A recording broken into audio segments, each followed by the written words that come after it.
Hello ma'am, may program presentation, PRC9. Sa roles table, itong roles table ay nagde-define ng different users roles like admins and employees. May unique role ID bawat role. Ito ang naglilink sa mga users para malaman ang permissions, functions nila sa system. Users tables naman, i-store ang login info gaya ng username at password. Each user ay may assigned role through a foreign key na nagko-connect sa roles table, kaya controlled access ang bawat user sa system. Itong categories at products tables naman ay para ma-organize ang inventory natin. Sa categories table, naka-classify ang mga products. Habang sa products table naman ay may mga details na bawat product like name, price, at stock. Yung foreign key sa products table naglilink sa categories para madali ma-track at ma-categorize ang item. Sa customers table, ini-store natin ang basic info ng mga customer tulad ng customer name,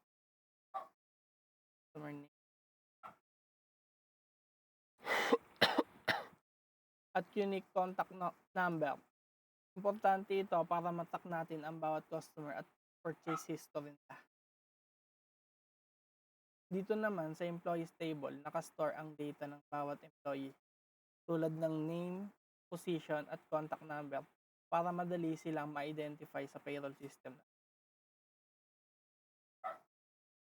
Itong attendance table ay para sa records ng attendance ng employees with fields gaya ng attendance, date, at status. Link ito sa bawat employee through a foreign key kaya madali matrack ang attendance ng bawat isa. Sa payroll table, dito nakastore ang salary at deductions ng bawat employee. Link sa kanilang ID. Essential ito para makompute ng tama ang payroll figures. Ang inventory table ay para ma-monitor ang stock ng bawat product. May last updated timestamp ito para siguradong up-to-date ang inventory, lalo na para sa items na mabilis maubos. Sa sales table, ni-record natin ang bawat sale kasama ang details tulad ng sale date, customer at total amount sa sales details table. Dito naman nakaka-track ang bawat item na nabenta with quantity and price. Magko-connecta ang dalawang tables para ma-complete ang sales tracking. Dito naman sa database diagram, si users, one to many ang users ay may isang role para bawat role ay pwedeng maraming one to many. One to many. Sa products and categories naman, many to one. Bawat product ay belong to one category pero ang bawat category ay pwedeng maraming products. Sa attendance and employees naman, many to one din ma'am. Ang bawat attendance record ay link sa isang employee lamang. Then payroll employees, one to many ulit. Bawat employee ay pwedeng may multiple payroll record.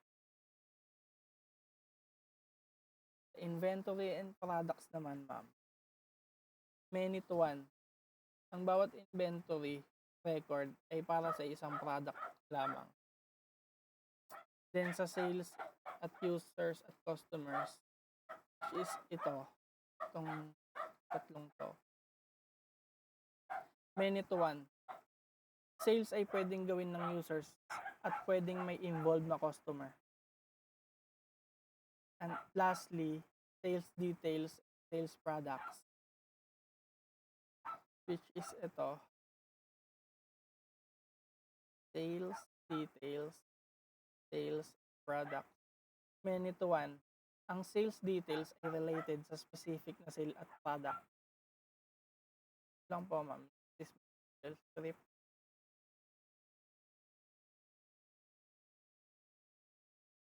Thank you.